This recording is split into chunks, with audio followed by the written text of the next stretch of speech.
Section 1.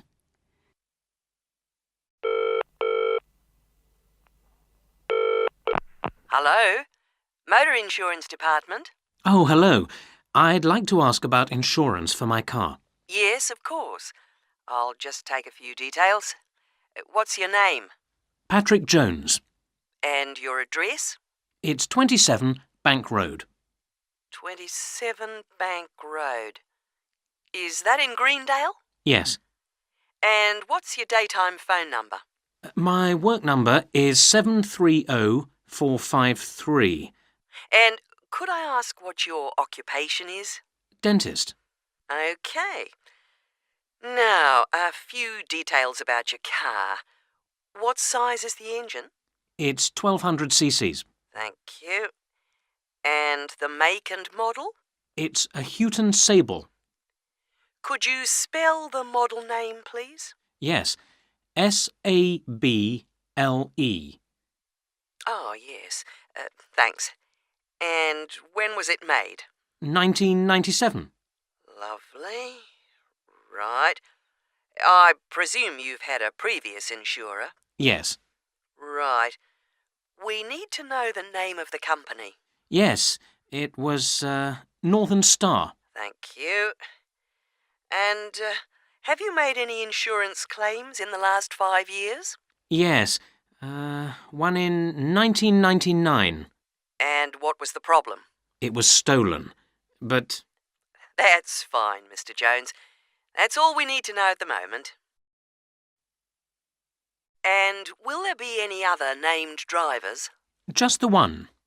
And his name? Simon Painter. Could you spell the surname, please? Payntner. OK, thank you. And what relationship is he to you? He's my brother-in-law. And what will you or Mr. Painter be using the car for? Well, mainly for social use. Social use. Will you be using it to travel to work? Yes, sometimes. Travel to work. Anything else? No, that's it. And finally, when would you like to start the insurance? I'll need it from the 31st of January. Right. Mr. Jones, I'm getting a couple of quotes coming up on the computer now, and the best bet looks like being with a company called Red Flag. Yeah? And that comes out at $450 per year. Oh, well, that seems okay.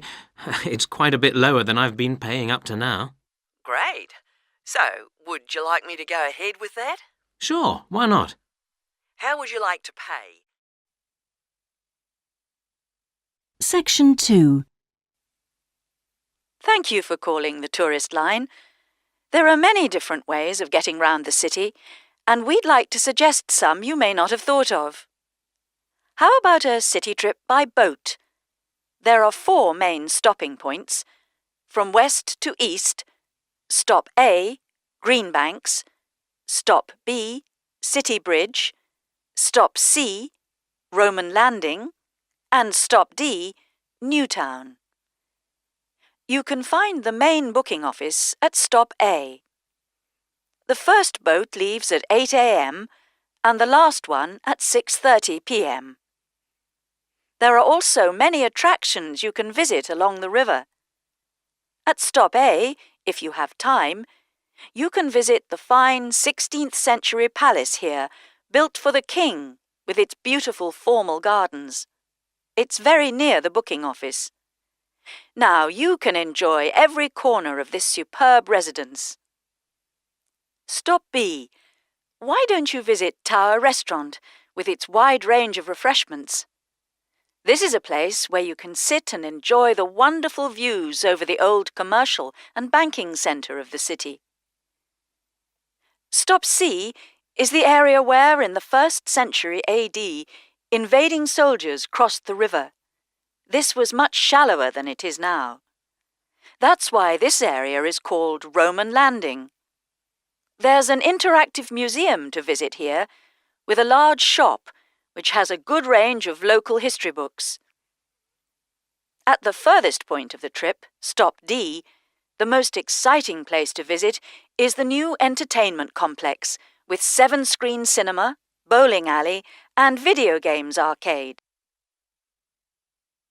Besides the boat tours, there are city buses. 2 companies offer special services. The top bus company runs all its tours with a live commentary in English. Tours leave from 8:30 a.m. every 20 minutes. There are departures from Central Station, Castle Hill and Long Walk. This is a hop-on, hop-off service, and tickets are valid for 24 hours. For further details, call Top Bus on 0208 944 7810. The number 1 sightseeing tour is available with a commentary in 8 languages. Buses depart from Central Station every 5 to 6 minutes from about 9 a.m., with the last bus at around 7 p.m. There are also number 1 services with an English-speaking guide. Section 3. We're pleased to welcome Dr. Martin Merriweather of the Antarctic Centre in Christchurch, New Zealand, who has come along to talk to us today about the role of the centre and the Antarctic Treaty. Now, my first question is about the choice of location for the centre. Why Christchurch? Was it because of the climate? Well, actually, New Zealand is the second closest country to Antarctica, and Christchurch is often used on Antarctic expeditions. Right, so it's because of where we are, coupled with our historical role. So tell us, what is the main purpose of the centre? Oh, well, we have 2 complementary roles. One is as a scientific base for expeditions and research, and the other is as an information centre. Tell us something about the role as a scientific base. Well, we're able to provide information about what scientists should take with them to the South Pole. For example, the centre contains a clothing warehouse where expeditions are supplied with suitable clothing for the extreme conditions. I suppose you need a bit more than your normal winter coat. Yes, exactly. And then there's also the specialist library and mapping services. Right. And which countries are actually located at the centre? Well, the centre houses research programs for New Zealand, for the United States, as well as for Italy.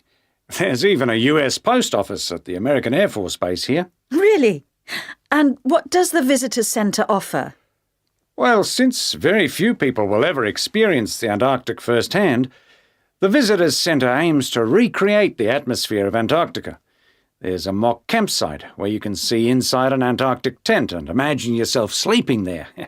And the centre also acts as a showcase for the unique international cooperation which exists in Antarctica today. What is it actually like at the South Pole? I know you've been there on a number of occasions. Yes, I have, and each time I'm struck by the awesome beauty of the place. It's magnificent, but you can really only visit it in the summer months. October to March. Yes, because it's completely dark for 4 months of the year. And, in addition, it has to be the coldest place on Earth. Colder than the North Pole? Why is that? Well, unlike the North Pole, which is actually a frozen sea, Antarctica is a landmass shaped like a dome, with the result that the winds blow down the slopes at speeds of up to 150 kilometres an hour. And that's what makes it so cold. Oh. And one other interesting thing is that Antarctica is the driest continent on Earth, surprisingly, and so you have to drink large amounts of water when you're there. How old is Antarctica? Oh, we're pretty sure it was part of a larger landmass, but it broke away from the rest of the continent 170 million years ago. How can you be certain of this? Because fossils and rocks have been discovered in Antarctica, which are the same as those found in places such as Africa and Australia. Amazing. To think that it was once attached to Africa. Now, let's just have a look at the Antarctic Treaty How far back does the idea of an international treaty go? Well, as far back as the 19th century, when 11 nations organised an international event. When was that exactly? In 1870, and it was called the Polar Research Meeting. And then, not long after that, they organised something called the First International Polar Year. And that took place when exactly? Over 2 years, from 1882 to 1883. But it wasn't until the 1950s that the idea of an international treaty was proposed. And in 1959, the treaty was actually signed. What do you see as the main achievements of the treaty? Well, firstly, it means that the continent is reserved for peaceful use. That's Article 1, isn't it? Yes, That's important, since the territory belongs to everyone. yes, but not as important as Article 5, which prohibits any nuclear explosions or waste disposal. Which is marvellous. Well, I'm afraid we're going to have to stop there because I'm afraid we've run out of time. Thanks for coming along today and telling us all about the centre and its work. Section 4. My topic is handedness, whether in different sports it is better to be left or right-sided, or whether a more balanced approach is more successful.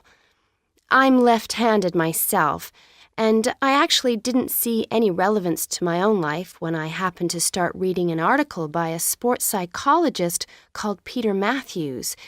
He spent the first part of the article talking about handedness in music instead of sport, which I have to say almost put me off from reading further. But what I soon became struck by was the sheer volume of both observation and investigation he had done in many different sports, and I felt persuaded that what he had to say would be of real interest. I think Matthew's findings will be beneficial, not so much in helping sports people to work on their weaker side, but more that they can help them identify the most suitable strategies to use in a given game. Although most trainers know how important handedness is, at present they are rather reluctant to make use of the insights scientists like Matthews can give, which I think is rather short-sighted, because focusing on individual flexibility is only part of the story. Anyway, back to the article. Matthews found a German study which looked at what he called mixed-handedness, that is, the capacity to use both left and right hands equally. It looked at mixed-handedness in 40 musicians on a variety of instruments. Researchers examined a number of variables. For example, type of instrument played, regularity of practice undertaken, and length of time playing instrument, and found the following. Keyboard players had high levels of mixed-handedness, whereas string players like cellists and violinists strongly favored one hand.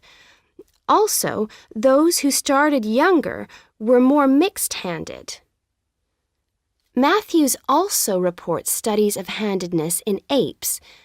Apes get a large proportion of their food by fishing ants from anthills. The studies show that apes, like humans, show handedness, though for them right and left-handedness is about equal, whereas about 85% of humans are right-handed.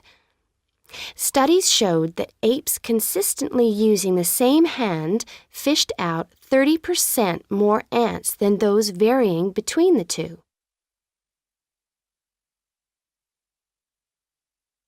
Matthews started researching several different sports and found different types of handedness in each. By the way, he uses handedness to refer to the dominant side for feet and eyes as well as hands. Anyway, his team measured the hand, feet, and eyes of 2,611 players and found that there were really three main types of laterality. Mixed, you work equally well on both sides, both hand and eye. Single, you tend to favor one side, but both hand and eye favor the same side. and cross-laterality. A player's hands and eyes favor only one side, but they are opposite sides. Let's start with hockey. Matthews found that it was best to be mixed-handed. This is because a hockey stick must be deployed in two directions. It would be a drawback to have hand or eye favoring one side. An interesting finding is that mixed-handed hockey players were significantly more confident than their single-handed counterparts. Things are slightly different in racket sports like tennis. Here, the important thing is to have the dominant hand and eye on the one side. This means that there is a bigger area of vision on the side where most of the action occurs. If a player is cross-lateral, the racket is invisible from the dominant eye for much of the swing. It means that they can only make corrections much later, and often the damage has been done by then. And moving to a rather different type of sport, which involves large but precise movements, gymnastics. It's been found that cross-hand-eye favoring is best. The predominant reason for this is because it aids balance, which is, of course, absolutely central to performance in this sport.